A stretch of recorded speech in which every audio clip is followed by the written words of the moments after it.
Bonjour, c'est Sandra, j'espère que vous allez bien. Aujourd'hui, nouvelle petite vidéo de présentation sur mon dernier arrivé, le Agatha All Along Tarot et son guidebook évidemment, de chez Inside Edition, comme beaucoup de jeux pop culture anglophones. Donc, Agatha All Along, c'est une série qui est passée sur Disney+, aux alentours d'octobre l'année dernière pour Halloween. Elle fait suite à la série WandaVision, que j'avais adoré aussi. Et là, dans cette série, on suit donc les aventures d'Agatha Harkness après la série de Wanda. Et donc, je préfère avertir tout de suite, si la série vous intéresse, il faut pas regarder cette vidéo et il faut pas acheter le jeu parce que le jeu suit toute la série. Il spoilie toute la série. Donc, toute l'intrigue est dans le jeu. Donc, j'avoue que c'est un jeu que j'attendais énormément parce que le tarot a quand même une place importante dans la série. On y voit certaines cartes, certains personnages représentés par des cartes à travers le personnage de Lilia qui est cartomancienne, en plus d'être une sorcière. Et j'avoue que quand j'ai vu qu'il y avait un jeu dans la série, je me suis dit que ce serait un coup perdu de pas faire un jeu complet sur la série. Bien entendu, en ayant peur de finir avec un pipe deck. Parce que bon, on va pas se mentir, les jeux pop culture, en général, les jeux pour fans, ça finit souvent en pipe deck. Plus ou moins bien fait. J'avoue qu'en jeu pop culture qui vraiment est vraiment bien travaillé à fond, qui part sur un Rider-Waite et qui illustre toutes les cartes, j'ai que ouh, mince. J'ai que il est là, le Buffy. Le Buffy également est entièrement illustré et il est super bien fait ce jeu. Donc je crois qu'il est aussi chez Inside, si je dis pas de bêtises. Mais en général, les jeux, quand ils sont traduits en français, ils sont chez Hachette Heroes. Alors je sais pas si Agatha All Along finira chez Hachette, mais en général c'est comme ça que ça se termine, si je ne me trompe pas. Donc, Agatha All Along, donc il est dans un joli coffret, très beau coffret, qui s'ouvre, qui est aimanté. En fait, c'est pas une boîte cloche. Il a un guidebook, hop, en couleur, avec les cartes en couleur. Voilà, une petite description de la série, du jeu. Chaque chapitre, il y a un paragraphe de la chanson emblématique de la série. Donc, The Ballad of the Witch's Road. Et puis, une description de la carte et du lien avec l'interprétation au niveau du Rider-Waite. Voilà. On retrouve pas mal le Rider-Waite classique. Et à la fin, on a quelques tirages. Voilà. C'est vraiment... Je l'attendais ce jeu. Vraiment, quand il a été annoncé, je savais que j'allais sauter dessus. Alors, petite alerte pour les fans de la série. Toutes les cartes de la série ne sont pas forcément dans le jeu. C'est-à-dire que certaines ont été modifiées.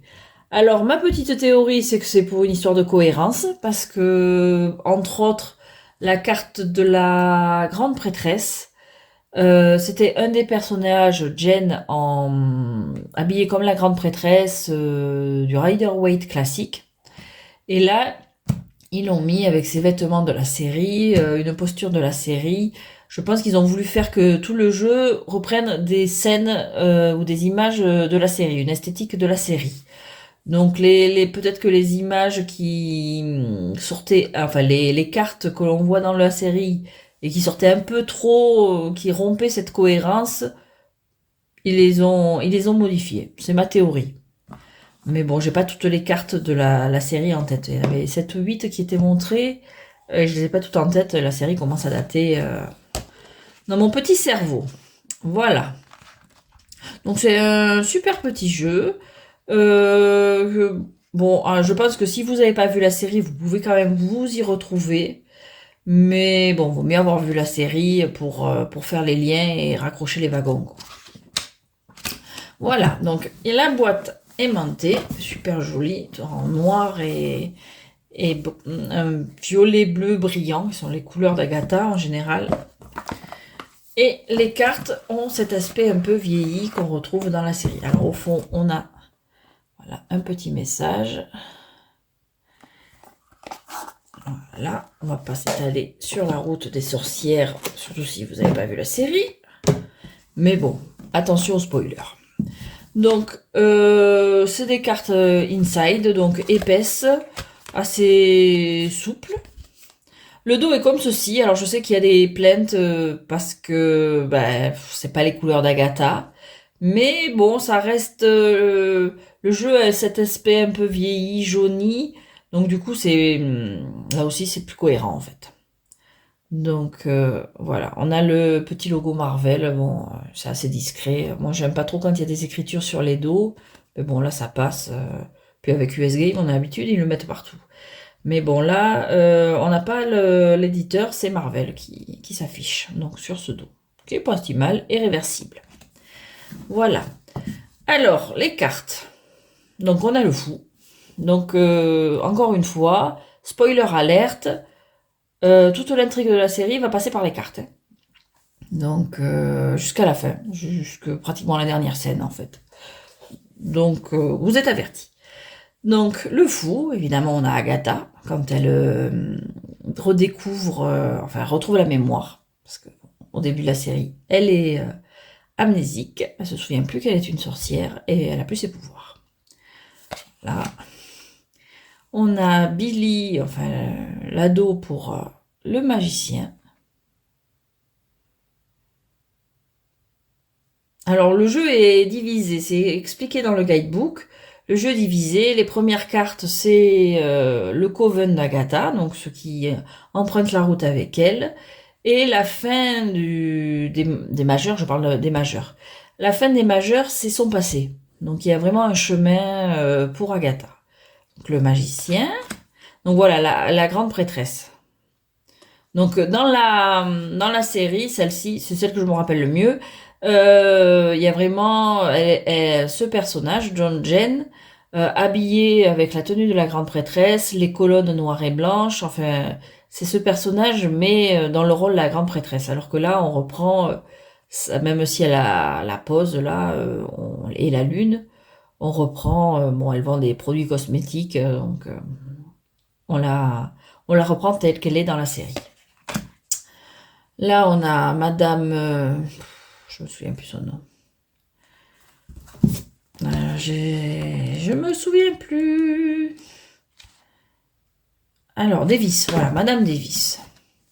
Donc, qui est censée représenter la sorcière verte, même si elle n'est pas vraiment... C'est pas une sorcière, c'est juste la voisine d'Agatha. Mais, voilà. Donc, bon, dans la mesure où elle aime le jardinage, on peut comprendre qu'il est mis en impératrice. Que la nature, la croissance, tout ça. En empereur, on a Alice, qui est une sorcière de protection. Lilia, pour le hiérophante, ça colle parfaitement. C'est un super personnage et c'est à travers elle qu'on voit les cartes du tarot. Les amoureux, ben, évidemment, on a Agatha et Rio. Ça colle parfaitement. Pour le chariot, on a donc la route. Quelqu'un qui emprunte la route. La force. Avec Billy et Agatha. Bon, déjà, quand je l'appelle Billy, c'est un énorme spoiler. Hein. Bon, même si on s'en doute assez vite. Donc, bon, vous étiez prévenus. L'ermite. J'aime beaucoup les cartes. Bon, elles sont mates. Elles sont de très bonne qualité. Mais en général, Inside Edition, c'est pas trop mal. Et elles ont ce côté, même si, bon, il y a des images modernes, elles ont ce côté un peu ancien, sorti du temps un petit peu. La roue de fortune. Alors ça, c'est une scène probablement du dernier épisode. Si c'est de l'avant-dernier peut-être, mais je pense du dernier épisode. La justice, avec Rio et Agatha. Le pendu, Agatha. La mort. Ça, c'est une carte qui est vraiment dans la série. La tempérance. Oh. Pas mon jeu. Le diable.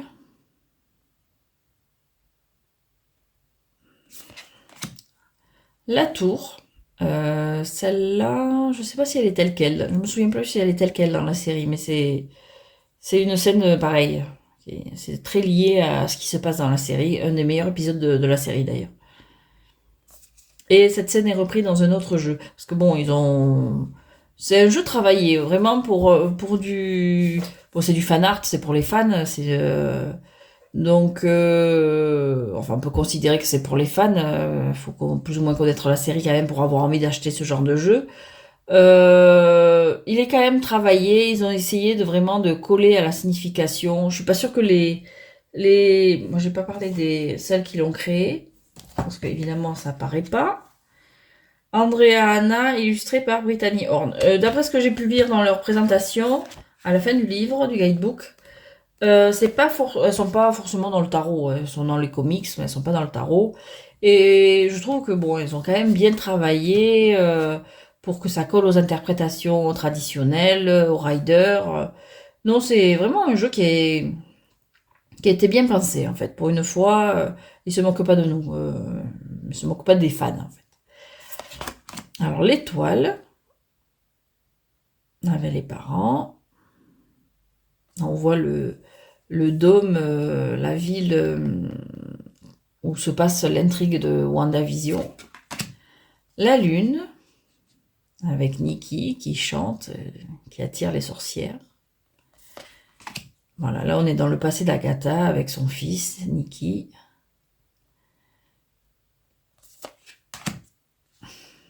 Agatha, dans le rôle à la place de l'ange qu'on a l'habitude de voir dans la carte du jugement.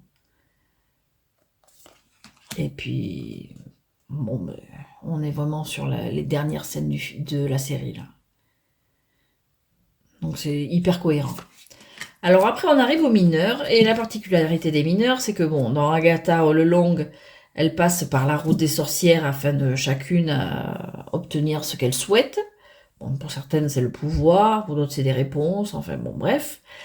Et elle passe par des épreuves, plusieurs épreuves. Et donc chaque suite suit une des épreuves qu'on voit dans la série. Je trouve ça super bien. Donc, on continue. Donc là, ah oui, bon, j'ai gardé les cartes comme ça. C'est dans le guidebook, elles sont dans cet ordre-là. On a d'abord les figures et après les numérotés, quoi. Donc là, on a le roi avec Alice qui se bat contre son démon, là. Bon, en plus, bon, c'est vrai qu'il y a beaucoup de flammes dans cette épreuve-là. On a le bâton, là. Agatha.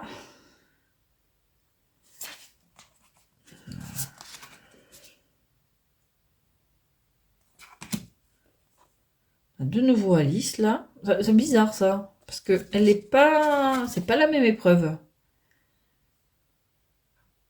C'est pas du tout la même épreuve, là. C'est bien Alice, au moins. Attendez, je vérifie. Comme j'ai dit, ça date d'octobre, donc j'ai dormi depuis. Oui, c'est Alice. Et là, c'est encore Alice. Bon, là, c'est sûr que c'est pas la même épreuve que là, en fait. Parce que, bon, elles ont des tenues différentes à chaque épreuve, elles ont une ambiance différente. Là, elles sont dans une espèce de studio de musique des années 70. Et là, elles sont dans cette scène-là, elles sont dans une espèce de vieux chalet en bois, en train de faire une pyjama party, quoi. Donc voilà. Et là, on retrouve le studio avec Lilia pour le page. Donc là, c'est la porte du studio. Le studio sur la route, en deux, avec Alice et Agatha. Le 3 de bâton. Oui, non, il n'est pas pour les débutants, hein. À la rigueur, si vous connaissez pas la série, vous pouvez vous y essayer, mais il faut quand même... c'est pas peut-être pas aussi facile que je le pense au premier abord de raccrocher les wagons, en fait. Donc là, c'est Alice devant les... Sa mère était chanteuse, donc elle est plus ou moins maudite, elle a un démon qui est accroché à elle, un truc héréditaire. Le 5 de bâton. Le 6. Le 7. Le 8 avec le fameux démon. Le 9.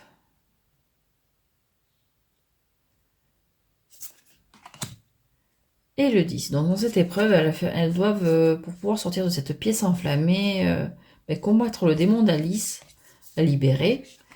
Et pour ça, elles chantent la chanson que chantait, la balade de la route des sorcières et que chantait beaucoup sa mère en fait, qui était une sorcière mondialement connue en tant que chanteuse. Voilà, alors on arrive au roi d'épée à l'épreuve de Lilia. Donc le fameux épisode où on a les cartes du tarot. Donc avec le roi d'épée, donc c'est Lilia. Donc là la particularité dans cette épreuve, ils sont tous habillés en sorcières connues. Donc on a, je crois que c'est la... Je me demande si c'est pas celle du magicien d'Oz, la blanche là. Je sais plus comment elle s'appelle. Là on a la sorcière verte. Qu'est-ce qu'on a d'autre? Je me souviens plus. Je crois que Billy, il est en maléfique. Et les autres, je me souviens plus. Voilà, et ils doivent...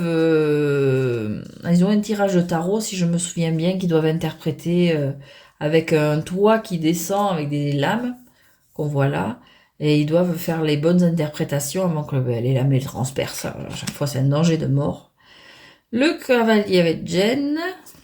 Le page avec Billy, donc, qui connaît rien, comme Agatha, ils y connaissent pas grand-chose. Il n'y a que Lilia qui maîtrise vraiment le tarot.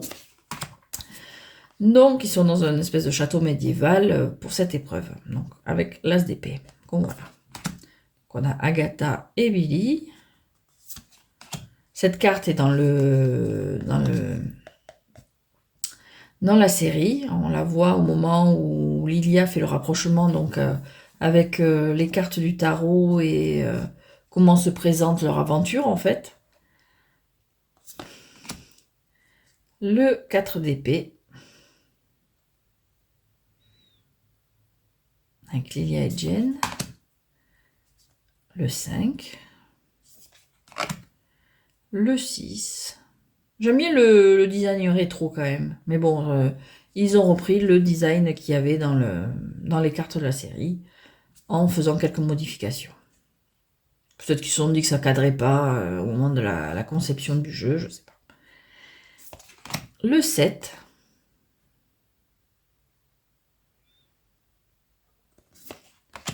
Le 8 d'épée. Le 9. Et le 10. Et là, on retrouve le dessin de la tour. Il est où? Voilà. On retrouve la scène de la tour. Donc, Agatha est poursuivie par cette sorcière. Et dans cette scène-là, Lilia, en retournant la tour, elle les fait tomber, elle se sacrifie également. Elle détruit... bon, c'était un peu rapide peut-être, parce que les 7, c'est un peu une menace qui nous suit depuis le début de la série. Et bon, ça a été réglé comme ça. Mais elle est super badass dans cet épisode, Lilia, je l'adore. Comme ça. Voilà. Le roi de Pentacle avec Agatha. Alors là, on est dans la dernière épreuve. Dernière ou avant-dernier épisode. Donc, dans la dernière épreuve, ils arrivent dans une espèce de morgue. Ils arrivent dans des sacs mortuaires. Et ils sont plus que 3. Donc, Agatha, Billy et Jen. Voilà. Ça, c'est la fin. Donc là, au début, ils sont à la morgue. Donc on a Billy en reine. Voilà. Cavalier, on a Jane, qui elle cherche à récupérer ses pouvoirs. Et le page, on a Nikki. Donc et ça, c'est la maison d'Agatha pour l'As. Parce que finalement, la morgue est en fait le sous-sol d'Agatha. Donc, on a le 2 de Pentacle où ils se retrouvent à nouveau. Ils ont fait la boucle, ils ont fini la route et soit ils continuent, soit ils arrêtent et ils abandonnent et ils sortent. Donc, ils ont un choix à faire. Donc, la morgue, tous les trois se réveillent en sortant de leur sac mortuaire, joyeux. Pour le 4 de Pentacle, c'est le médaillon d'Agatha, elle y tient énormément, donc ça cadre parfaitement le 4. Voilà, on a des volutes, un peu comme on peut voir sur les cartes du Rider-Waite-Smith classique.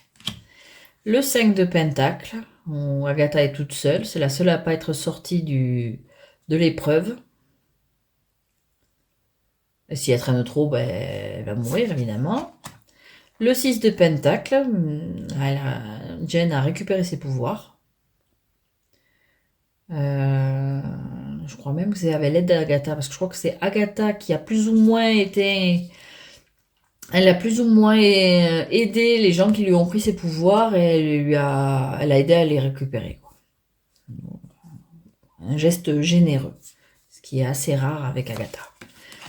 Le 7 de Pentacle, c'est particulier. Parce que là, on a Agatha qui aide Billy à retrouver son frère.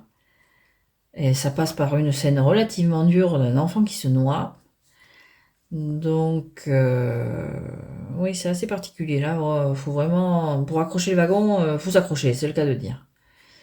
Donc, parce que bon, Billy, spoiler, encore une fois, hein, Billy est donc dans le corps de Billy. Billy, c'est un garçon qui s'appelle William, je ne sais plus comment, et qui est mort dans un accident de voiture. Et à ce moment-là, l'âme de Billy est passée et est rentrée dans son corps. Et il a ressuscité, en gros. Et donc Billy, le fils de Wanda. Et donc lui, maintenant, son but, c'est de trouver son frère, parce que Billy a un frère. Et pour aider son frère à ressusciter comme il l'a fait, il a une vision d'un gamin qui est en train de se noyer. Et il réalise que s'il veut récupérer son frère, il faut que cet enfant, ce jeune homme se noie. Et c'est assez dur, il prend sur lui. J'avoue que là, pour le 7 de Pentacle, je suis pas sûre.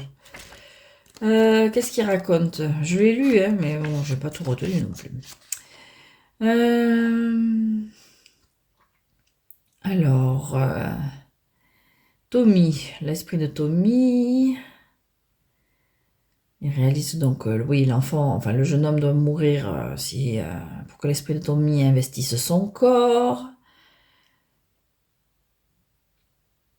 Oui, bon, ça rejoint que il y a la carte signifie que tu as fait beaucoup d'efforts pour le meilleur comme peut avoir le pire, ouais.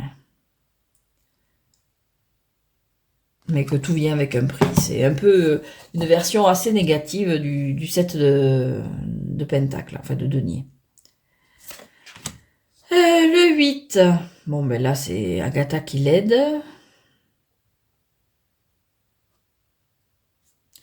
Le 9. Alors, ce pissenlit, il me semble que c'est... C'est pareil, c'est Agatha qui arrive à le faire pousser, mais je me souviens plus trop de la finalité. J'avoue que je saurais pas se dire... c'est assez compliqué d'interpréter cette suite-là. Qu'est-ce qu'il y a pour celle-là? 8. Alors, le 8.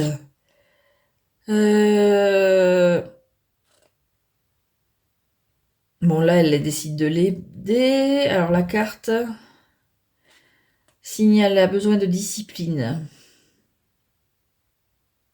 Rechercher les opportunités pour s'entraîner encore mieux. Alors, pratiquer est la clé de la réussite. Pour celui-là. Et pour celui-là, ça a un lien avec Nikki. Donc elle est toute seule, c'est la seule qui n'a pas réussi son épreuve. Elle arrive à faire pousser ce pissenlit. Quand cette carte apparaît, vous devez croire en tous les sacrifices que vous avez faits, aux capacités que vous avez développées et que tout valait la peine. Vous devez croire en vous-même. Maintenant, il est temps de profiter de ce que vous avez gagné. Oui, bon, bah alors quand le pissenlit sort, oui, elle est sauvée effectivement et elle peut sortir de l'épreuve. Ce qui est le cas du 10 d'épée. C'est le moment où elle sort de l'épreuve. Bon, je suis désolée, il faut que je regarde le guidebook parce que bon, je l'ai lu, mais comme j'ai dit, je me souviens pas de tout et la série commence à dater un peu dans mon petit cerveau. Donc le roi de coupe. Alors là, on est dans la première épreuve, la toute première épreuve. Donc c'est l'épreuve de Jen. Donc là, elles sont dans une espèce de belle petite maison là, de plage, au bord d'une plage. Et elles ont du vin, elles boivent du vin, elles s'aperçoivent que le vin est empoisonné. Et Jen, qui est donc une sorcière de potions de ce genre-là, quoi, doit préparer l'antidote. Donc voilà. Donc on a pour le roi la coupe de vin empoisonnée et elle qui se prépare à préparer l'antidote. Donc on a Lilia qui a cherché des divers ingrédients pour l'aider, pour la reine. Le cavalier, on a Billy. On a toujours la coupe de vin là. Et pour le page, on a Alice, qui revient souvent comme le page. Voilà, donc ça c'est la maison au bord de la plage, avec la coupe de vin. Billy et Alice, qui c'est vrai qu'ils se retrouvent des liens, qui sympathisent assez vite. J'aime beaucoup le personnage Alice. Le 3 de coupe, avec Madame Davis, qui profite elle aussi du vin, un peu trop d'ailleurs. Alors je crois que le 3 de coupe aussi l'ont changé, non? Il me semble, c'était le 3 de denier. Bon bref, j'ai oublié. Agatha qui essaye de gruger, c'est tout debout de la série, donc elle est égale à elle-même, donc en ne buvant pas le vin justement. Là c'est quand ah non là ils ont bu le vin et ils s'aperçoivent des effets secondaires, donc leur visage est en train de plus ou moins de fondre, de couler, enfin commence à avoir des hallucinations. Pour le 6 de coupe, voilà, on a des hallucinations, là Alice qui voit sa mère qui est décédée, donc la chanteuse, la voilà. Bon, le 7 de coupe, c'est assez traditionnel. Donc là, on a le Darkhold.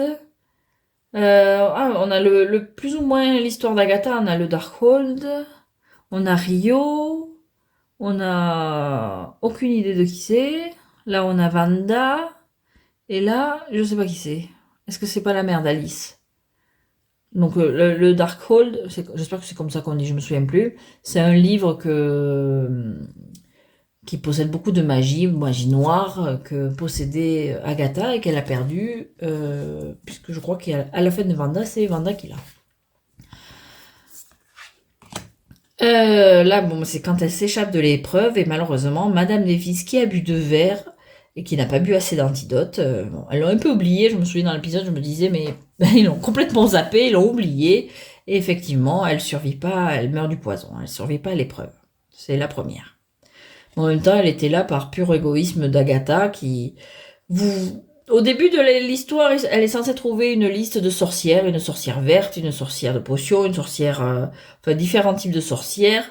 Et la sorcière verte, vu que celle qu'on lui conseille, entre guillemets, elle n'a pas envie de la voir, elle va chercher sa voisine, elle fait passer pour une sorcière, évidemment. Dès la première épreuve, la pauvre femme décède. Non, Agatha, c'est vraiment le personnage qu'on adore détester. Hein. Donc ça, c'est la sortie. Le 9 de coupe, donc elle sort par le four. J'ai pas dit que c'était logique. Et ça, le 10 de coupe, donc c'est quand elle s'allie pour préparer l'antidote. Et effectivement, on voit que Madame Davis a été complètement zappée de la manœuvre. Voilà. Donc, j'espère avoir été assez claire parce que c'est vrai que la série, encore une fois, je me répète, J'ai plus tous les détails en tête. C'est un bon jeu. Il me tarde de le brasser, de l'utiliser. Bon, il est épais, hein. Niveau taille des cartes, bon, ben, on est sur le truc traditionnel, hein. J'aurais dû faire ça au début, mais bon, voilà. Un peu plus large, à peine plus large. Voilà. Mais assez épaisse. Mais bon, les jeux Inside, en général, ils sont tous de cette qualité-là. Mat, plutôt touché un peu doux. Ce côté rétro, mais bon, les cartes qui étaient montrées dans la série avaient ce côté-là. On aime ou on n'aime pas. Bon, j'avoue que le fait que j'ai adoré la série me fait l'aimer ce jeu. Y a pas à photo. Je suis super contente de la voir. C'était vraiment une série que j'ai adorée. J'attendais les épisodes avec impatience. Non, vraiment, je suis super contente d'avoir ce jeu. Le guidebook, bah, c'est un guidebook de 128 pages comme tous les jeux Inside. Tous fait plus ou moins pareil. Celui-là, j'ai pas noté trop d'erreurs. Celui de Buffy, des fois, il y avait des ratés. Il y avait des cartes où l'image et la description, ça, on voyait qu'ils avaient dû changer d'idée en cours de temps parce que ça cadrait pas du tout. Il me semble 5 de Pentacle. Ou dans le livre, on vous parle Cordelia et à l'image, elle apparaît pas. C'est deux démons. Donc, il y a des ratés des fois, mais bon, c'est pas bien important. Le livre est suffisant. Si vous avez vu la série, bah, c'est encore mieux, mais je pense que c'est vraiment un jeu pour fans. Là, au début, je disais que non, peut-être pas, mais à le revoir là, ça n'a aucun intérêt si vous connaissez pas la série, je pense, honnêtement. Si vous connaissez la série, ben foncez parce qu'il est super bien. Bon, alors encore une fois, dans les commentaires que j'ai pu voir passer sur les pages américaines, les critiques, le dos qui n'est pas violet. Mais les gens auraient préféré qu'il soit dans les tons de Agatha, de ses couleurs, quoi. Et surtout, le fait que toutes les cartes qu'on voit dans la série ne soient pas à l'identique. Comme ben celle-ci, par exemple. C'est vrai que ce panneau blanc, là, ça fait un peu bizarre, mais bon, la carte est pas si mal. Bon, je vais vous expliquer. Moi, je pense que c'est pour une question de cohérence, pour garder vraiment les scènes de la série. Les vêtements, l'esthétique, mais oui, je sais qu'il y a pas mal de fans qui sont déçus de ce côté-là, de pas retrouver exactement les cartes de la série. Donc elles ont ce côté vieilli, il y a des petits points, comme si voilà, c'était fait il y a longtemps, il y a des petits défauts d'encre, les traits qui sont pas tous uniformes. Enfin, il a ce côté un peu sorti du temps, ce jeu, même s'il y a des images bon, ben, qui font moderne. Il a son charme. Il a son charme et j'avoue que je suis très contente de la voir, de replonger dans la série. Je me dis peut-être que je vais la re-regarder au moment d'Halloween, juste pour le plaisir. Même s'il y a quand même des passages un peu tristes. C'était vraiment un coup de cœur l'année dernière, cette série. Donc voilà, j'espère que cette petite review vous aura peut-être intéressé, peut-être à défaut de vous avoir plu. Je pense que j'ai fait le tour, qualité des cartes, images, concept du jeu. J'essaye de structurer, mais j'ai l'impression que je parle dans tous les sens. Donc je vous remercie d'avoir suivi cette petite vidéo. Je vous souhaite une très bonne journée, très bonne soirée, et je vous dis à bientôt.